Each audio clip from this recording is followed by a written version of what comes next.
Hola, buenos días a todos y bienvenidos a mi canal de YouTube Cosas de Bolsa. Hoy, como todos los lunes, vamos a analizar aquellas acciones que tocamos más de cerca y las que están sufriendo un poquito más en bolsa, que es normal con lo que se está viviendo en estos momentos. Antes de empezar con el vídeo, me gustaría recordarte que te suscribas al canal. Aquí abajo te dejo el botoncito rojo para que lo hagas directamente. Le des un like si te gusta este tipo de vídeos y compartas en las redes sociales y los foros de economía como PC Bolsa, Mega Bolsa, Ecobolsa, Ranking Investing, donde tú quieras, sobre todo las acciones que tocamos más de cerca. No te olvides compartir, que es muy importante para la vida del canal. Bueno, hoy vamos a ver una serie de acciones como es Meliá Hoteles, que es de las que más ha sufrido a lo largo del día. No es ahora exactamente la que más cae, o sí, creo que tengo que comprobarlo en directo porque no lo sé exactamente, pero creo que sí que era de las que más caía, junto con IAG y algunas otras, ¿verdad? Y estamos viendo una estructura que lleva ya unas semanas donde pues no le dan un respiro. Fijaros como ya los mínimos son decrecientes, ya hoy sí lo ha confirmado, totalmente decreciente, corta la baja a la media de 50 sesiones, por la debajo de 200 sesiones, y el volumen empieza a cambiar. Fijaros aquí en este proceso que algunas personas decían, no es un proceso de acumulación, pues no es precisamente un proceso de acumulación, porque fijaros que el volumen es el más bajo. Precisamente en los procesos de acumulación vemos volúmenes que al principio son muy elevados y luego van descendiendo con el tiempo. Eso podríamos decir que es un proceso de acumulación si está en un soporte, un proceso en precios bajos, y cuando está en precios altos, como una resistencia, podríamos decir que es una distribución. Sin embargo, estamos viendo cómo el volumen ha cambiado, se ha elevado un poquito en las últimas 2 semanas, con lo cual nos hace pensar que seguramente irá a visitar el 32.8. ¿Por qué? Porque estamos muy cerquita ya del 50%, estamos por debajo del 61.8 y muy cerquita del 50%, con lo cual lo más probable es que visite 38.2 con bastante probabilidad. Y fijaros que tenemos un gap bastante cerca, que está en torno a los 3,35 euros, 3,28 euros, que debería cerrar, porque es un gap que sí es verdad que es a escape, porque fijaros el volumen se produjo en esta zona, el volumen es 4, 5, 6 veces superior a la media diaria y sin embargo es muy probable que lo cierre. ¿Por qué lo digo? Porque parece ser, yo tengo un amigo funcionario y me lo acabo de comunicar, les están ya poniendo turnos. No es exactamente turnos como antiguamente, como hace un año y medio, pero sí les han dicho que mañana vaya el 50% de la gente a trabajar. Así que vamos a ver en qué termina este asunto, pero ya estamos viendo en Europa cómo están confinando varios países. Así que la variante Omicron esperemos que no sea tan mortal como la primera, pero parece ser que es altamente contagiosa y esto pues va a tomar medidas duras que van a afectar a la economía. Y los que van a sufrir, petróleo, transporte y como en el caso de Meliá Hoteles, en el turismo. Vamos con IAG, que también está muy relacionada con Meliá Hoteles y por lo tanto sufren de la misma forma, por así decirlo. Fijaros cómo habría por debajo de la resistencia, vamos a decir, soporte de 1,50 €, que ya sabéis que es un soporte que está cogido así, si me seguís desde hace tiempo en el canal, está cogido con hilos. Y parece ser que ahora intenta recuperarlo. Fijaros cómo está rozando el euro 50. Y bueno, pues ya sabéis que cuando una acción duerme por debajo de un soporte, como yo digo en muchos vídeos, lo más probable es que se vaya al siguiente. Y esta vez sí, parece ser que está activando lo que va siendo una forma de un hombro, cabeza, hombro. Aquí lo podéis ver, hombro, cabeza, hombro, aunque no me gusta mucho porque el aspecto técnico, cuando tarda tantísimo tiempo en confirmar una figura de este tipo, no es bueno.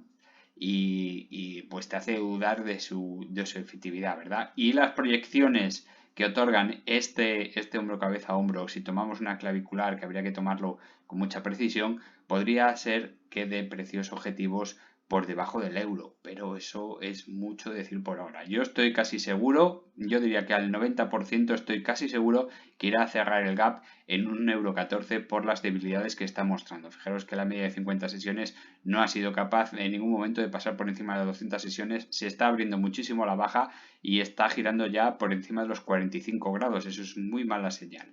Y el precio está alejado, pero tampoco es nada llamativo, así que probablemente en las próximas 2, 3, 4 semanas veremos precios muy bajos en IAG. Vamos con Repsol. Repsol pues habría a la baja también, claro, lógicamente es una de las muy afectadas. ¿Por qué? Porque habría el petróleo por debajo de los 70 euros y ahora está, creo, rozando los 71, o por lo menos la última vez que lo miré hace como una hora, pasado de los 69 a los 71, intentaba recuperar. Bueno, pues aquí estamos con Repsol. Veíamos un gap que tenía que cerrar, dejaba un montón de gap por el camino que los estaba cerrando todos muy bien y hoy vuelve a ver con un gap, un gap a la baja y fijaros el volumen que es sensiblemente superior a la media pero tampoco es nada llamativo, así que este gap que tenemos aquí dibujado lo podemos eliminar, que pertenece a esta zona de aquí, a estas dos velas. Ahora tenemos uno nuevo que podemos dibujar desde aquí hasta aquí y lo podemos proyectar en el tiempo. Así que ahora mismo esto es nuestro objetivo. Sigue siendo claramente alcista, no ha perdido en ningún momento el canal, que es lo más importante. Y fijaros que le queda bastante juego para perder ese canal. Si todo sigue como tiene previsto, 9.22, 9.20, 9,20 es un punto bastante bueno donde podría rebotar el precio. Si lo pierde, 9.10, 9.05 sería donde pondría yo el stop loss. Hasta ese punto, ya no permitiría más. Incluso podría llegar a jugarme, depende de las noticias, en este punto de aquí, 8.75 en este mínimo, porque por debajo de este mínimo ya indicaría fuerte, por ejemplo, en 8.65 ya marcaría una fuerte debilidad que le haría visitar precios muy bajos. Y eso depende muchísimo de las noticias de las próximas semanas. Por lo demás, todavía sigue siendo muy alcista. Línea directa. Fijaros lo que hablábamos el otro día con aquella suscriptora María, ¿verdad? Que no decía en 1.57 que tenía la entrada con tanto dinero, y habíamos hecho un vídeo explicándole la situación, lo que podía ganar, dónde habría que poner un stop loss dinámico. Y fijaros, lo ha perdido. Ha perdido el 1.57 donde había hecho la entrada, hasta ahora mismo en 1.5615, con una buena vela diaria, con una vela diaria que llama mucho la atención por ese recambolesco cambio de tendencia a mitad de mañana, ¿verdad? Fijaros dónde llegaba. Estamos hablando de 5 céntimos, que para esta acción es un 4% de movimiento, tanto para arriba y un 2% para abajo, lo cual estamos hablando de movimientos especulativos bastante fuertes, ¿verdad? Por estas noticias. Mirar el volumen que hubo el viernes. Espectacular el volumen. Esto significaba algo. La entrada seguramente de una mano fuerte o la salida de una mano fuerte. Y todo esto nos lo va a indicar seguramente las próximas semanas. Ya veremos qué significa. No es nada si comparáis esta vela comparada con el principio de cuando empezó a cotizar, pero fijaros, si lo comparamos con los últimos meses, el volumen tan tremendo de negociación que hubo el viernes. Así que esto mosquea bastante. Ya veremos qué significa, pero que el precio caiga de esta forma y suba tantísimo el volumen, terminando la vela en verde, si todo fuese normal, yo indicaría que es una buena señal. Pero en estos momentos de incertidumbre, quién sabe. Hay que esperar a ver qué es lo que nos depara con línea directa. Daremos unas farmacéuticas, Grifols. Fijaros cuando hablábamos, no me acuerdo cuando lo traje por primera vez Grifol, no sé si estaba en 24 euros, 22 euros, más o menos por esta zona de aquí, en torno a los 24 o 22 euros, y hablábamos de muchísimas debilidades. Hablábamos de un gráfico que a mí no me gusta en diario, me gusta mucho más en semanal, porque limpia bastante todo este ruido blanco que se estaba generando a lo largo de la cotización de los días. Y fijaros qué precisión, ¿eh? Es que a veces me asombran estas cosas, a mí me apasionan estas cosas, de la precisión con la que son capaces de mover los precios, debido a, también por nuestra culpa, claro, fijaros, ¿eh? ¿Dónde fue a parar el precio? Hablábamos de 15.10, tocar el soporte del 38.2 y mirar, clavado.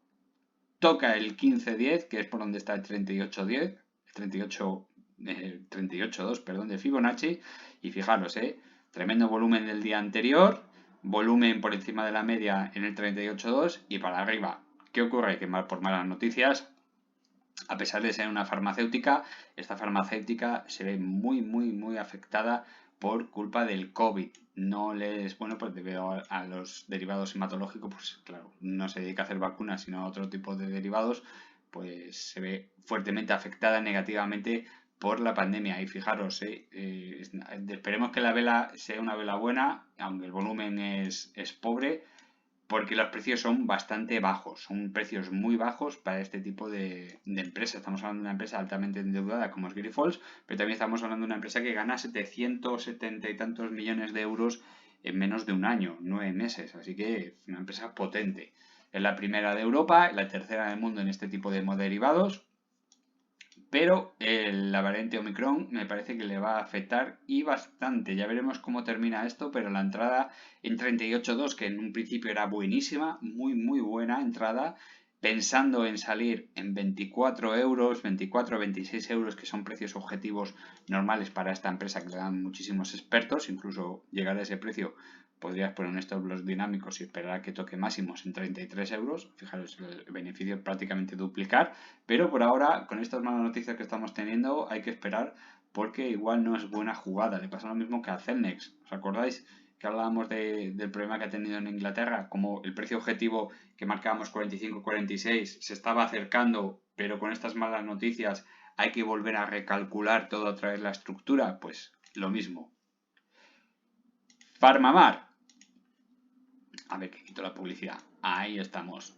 Bueno, pues el gráfico no es nada nuevo. Estamos en una zona de consolidación para luego hacer lo que vuelvan a querer. Igual que estábamos en esta zona de consolidación, nos estaban aburriendo durante unos cuantos días y de repente, pum y pum, 2 hachazos para luego continuar hacia abajo. Así que no os fiéis de Farmamar ni un pelo. Estaba preparando este fin de semana, como ya sabéis la mayoría de vosotros, iba a decir un documental, vaya qué barbaridad, un vídeo explicando los motivos por lo que dije que Farmamar en un futuro podría, que no quiere decir que vaya, sino que podría dar un dividendo muy suculento en torno a los 10 euros y bueno, pues alguno calificaba como de extravagancia, de una cosa tremenda y alguno me decía, Víctor me decía, un suscriptor, un amigo me decía, pero ¿cómo va a entregar? No hay ninguna empresa en el IBEX que entregue 10 euros de dividendo. Digo, claro, pero porque no hay ninguna empresa en el IBEX que tenga tan poquitas acciones como esta.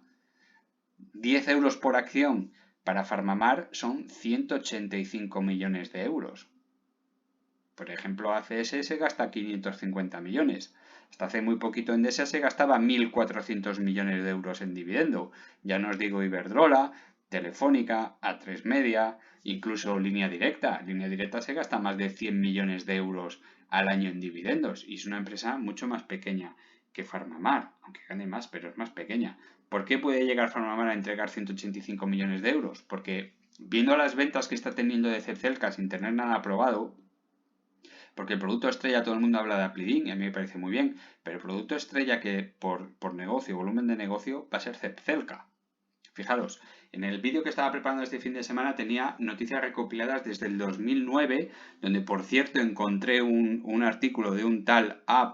Iturralde, que bueno, se llamaba A. Iturralde, que supongo que sea A. Iturralde, no lo sé, donde ya ponían a criticar a Cepcelca, a la antigua Celtia, por vender a John Delis como un producto que iba a curar el cáncer y bueno, pues que hinchaban el precio. Me pareció súper curioso porque es exactamente lo que está pasando ahora. El gráfico es prácticamente calcado, o sea, directamente subían el precio, le hicieron caer un montón y luego se disparó hasta el estrellato gracias a John Delis, donde tenían contratos, fijaros, le hicieron un contrato, si no recuerdo mal fue Johnson & Johnson, por 25 millones de euros o de dólares, no me acuerdo. 25 millones de, vamos a decir, euros, 25 millones de euros, el contrato para la venta de John Delis en Estados Unidos, un medicamento que luego generaba una caja que era prácticamente el triple, 75 millones de euros al año. Pues fijaros cómo será el asunto, estamos hablando en el año 2009, cómo será el asunto cuando Cepcelca te firman un contrato, una empresa, por 1.000 millones de dólares. Pero es que además tenemos otro contrato secreto con Lotus y tenemos otro contrato con otra empresa para comercializarlo en Sudamérica. ¿Cómo será el asunto de Cepcelca?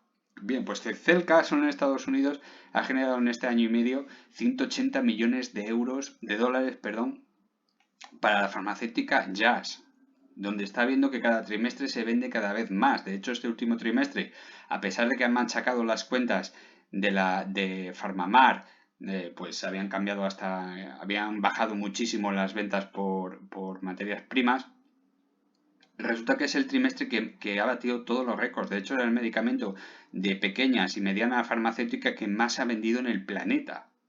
No en Estados Unidos, en el planeta. Fijaros de qué estamos hablando.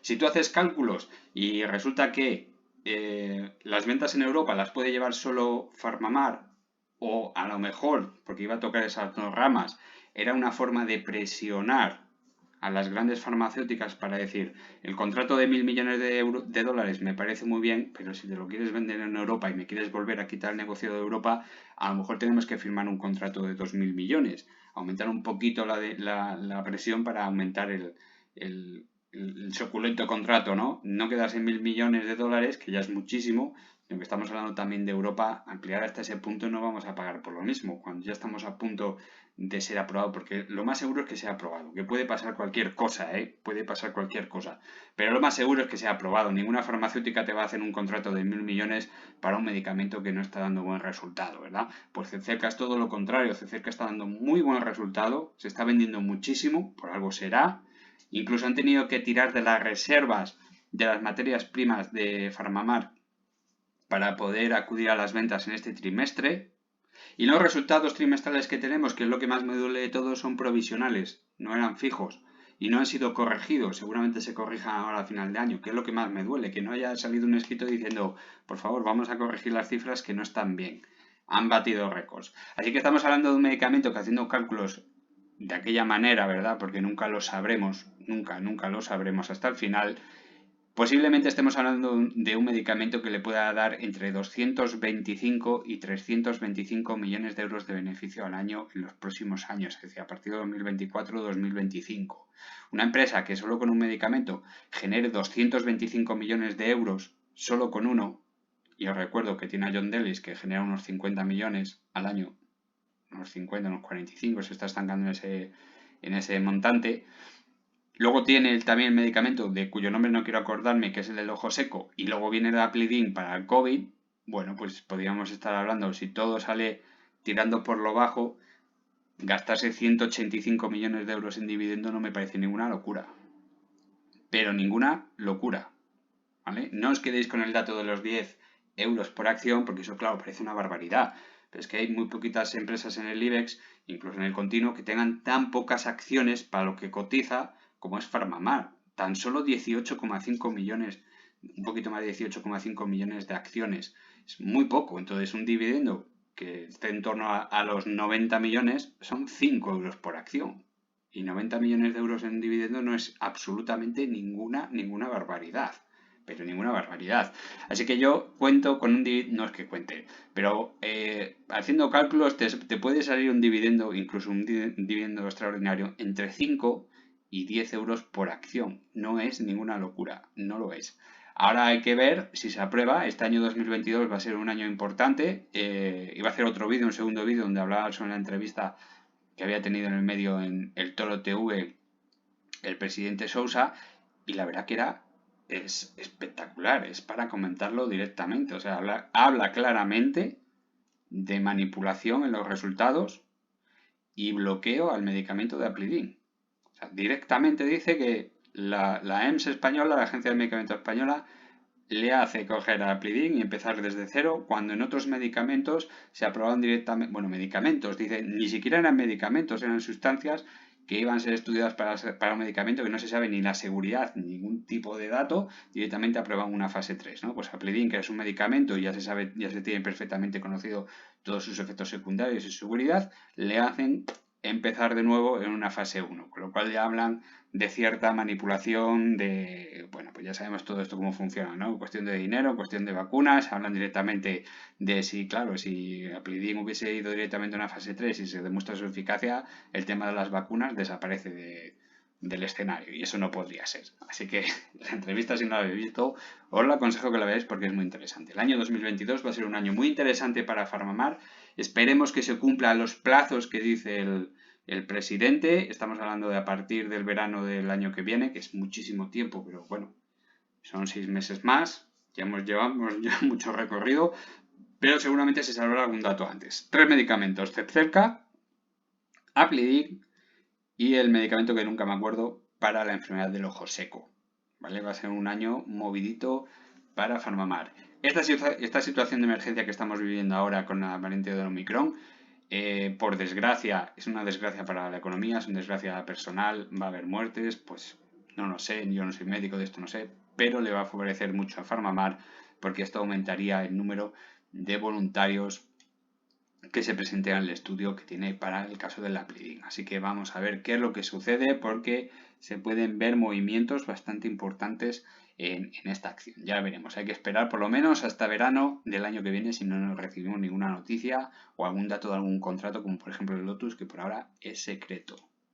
Vamos con los bancos. Aquí tenemos Bankinter, que si yo tuviese que elegir un banco español, yo me quedaría con Bankinter, sería uno de los con los que me quedaría.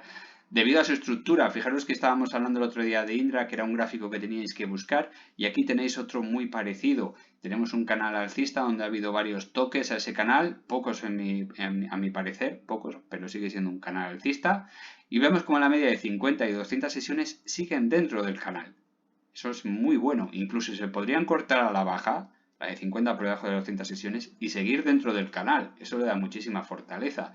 Y estábamos hablando ya hace unas semanas de ciertas divergencias bajistas. Fijaros cómo los máximos crecen y los máximos en el MAC decrecen. Así que, uy, que le he dado a donde no era. Quería darle aquí. Ciertas divergencias bajistas. Hay que tener, en este caso hay que tener mucho cuidado, pero es que además en los mínimos también se aprecian, ¿de acuerdo? Tenemos unos mínimos crecientes y unos mínimos decrecientes en el MAC. Hay que tener un poquito de cuidado con esta acción. Ha crecido muchísimo, pero también Bankinter pues ha tenido unos resultados muy buenos. Es de los bancos más estables españoles por este momento, ya veremos. Y por ahora sigue siendo puramente alcista. Ya veremos lo que ocurre cuando se corten las medias y si toca el fondo del canal y lo respeta. Por ahora, pinta tiene de seguir bien. Ya veremos en las próximas semanas porque ya estamos diciendo que los datos que vienen no son buenos. Sobre todo de Estados Unidos, que el señor Biden, presidente Biden, está poniendo datos encima de la mesa bastante problemáticos en cuanto a número de muertos diarios y contagios diarios, que son una auténtica barbaridad. También Estados Unidos es un país de los países desarrollados con menos vacunados, porque allí hasta pagaban por vacunarte y la gente no quería, o sea, por algo será. BBVA, nos despertábamos este fin de semana con una caída de la lira turca que era una barbaridad, un desplome tremendo de la lira turca. Todo el mundo pensaba en este lunes como el lunes negro, pero para BBVA y resulta que ha sido para casi todo el mundo, excepto para el laboratorio Robi, que es de los pocos que suben. Y fijaros, a pesar de tener dos noticias malas, como son la variante Omicron y lo que están haciendo algunos países europeos, que ya se están empezando a quedarse en casa, ¿no? A obligar a la gente a quedarse en casa y fijaros, tampoco es una caída tan tremenda y un volumen bastante pobre. La lira turca siempre le va a afectar a BBVA, no sé por qué tienen esa manía de irse a países pues de Sudamérica y a Turquía a desarrollar el negocio y luego se ven siempre afectados por el cambio de divisa. Y es muy mala idea esto de irse a otros países donde hay un cambio de moneda tan brutal como puede ser la lira. Ya la pasó hace unos años cuando el ataque de Estados Unidos a la lira turca, voy a poner entre comillas, no va a ser que me lleven esposado, donde el precio de la lira fue manipulado por Estados Unidos para forzar una negociación con contratos millonarios en defensa, tanto con el F-35 con el sistema de misiles S-300 de los rusos que no se podían combinar y dijeron, ¿me vas a tocar las narices? Pues toma ataque a la lira turca. Fue Estados Unidos, claramente, los expertos lo dicen así. Y bueno, pues el BBVA sufrió muchísimo. Fijaros ahora que estaba llevando un camino muy chulo, muy bonito, ascendente, muy bonito, haciendo un canal bastante chulo, tocando solo la media de 50 sesiones. Es el punto débil que a mí nunca me ha gustado, que es que la media de 200 sesiones no estuviese dentro de ese canal. A mí me gustan los canales con las dos medias dentro. Esta estaba por fuera. Y fijaros, en cuanto ha habido malas noticias de la lira turca, apertura de capa a la baja, otro capa a la baja, justo cierra en el 61.8 de Fibonacci y otra vez para arriba a tapar el gap. Y hoy, un lunes más, pues volvemos a abrir con malas noticias otra vez para BBVA, lo cual presenta muchas debilidades, muchas debilidades. El MAC se va a cortar a la baja muy por debajo del 0. así que hay que tener cuidado porque seguramente no se pare en el 50% de Fibonacci, donde hay un soporte con 2 toques, donde había hecho un suelo bastante resistente. Este va a ser un caso curioso, ¿eh? Cuando toque el 50% de Fibonacci, con estos 2 toques justos en el 50% de Fibonacci, a partir de ahí una buena escalada, va a ser muy curioso el comportamiento de la acción en este punto, sobre todo por volumen, porque el volumen aquí con estos 2 toques ha sido paupérrimo, y fijaros el volumen que llevamos ahora con estas caídas, ¿eh? Desde este punto hasta este punto lleva más volumen acumulado que en estos toques que parecía un soporte muy sólido, así que seguramente iremos a puntos muy inferiores. Seguramente 38.2, que pasa por los 3,70 € será un valor bastante probable para alcanzar en las próximas semanas. Bueno, pues hasta aquí el vídeo de hoy, espero que os haya gustado. Si es así, por favor, dale un like y compartir en las redes sociales y en los foros de economía como PC Bolsa, Mega Bolsa, Ecobolsa, Rank Investing, que estoy hasta la nariz de decirlo, pero que viene muy bien que compartáis porque el canal necesita crecer, sobre todo en el número de visitas. El número de suscriptores sube acorde a lo esperado. Hubo una franja donde había subido incluso semanas de 250 suscriptores, ahora sube a un ritmo de unos 100. Estoy muy contento con eso, pero el número de visitas decae y ya sabéis que si no se comparte y el número de visitas que se tiene siempre son de las mismas personas, YouTube lo comparte menos y se ve menos. Es increíble, pero es que el algoritmo trabaja así. Son cosas de algoritmo para que ellos generen el mayor número de dinero posible sin tener que dar a los creadores el dinero que corresponde. Son cosas de informáticos. ¿Qué le vamos a hacer? Bueno, pues muchas gracias a verme y como digo siempre, un saludo a todos y chao.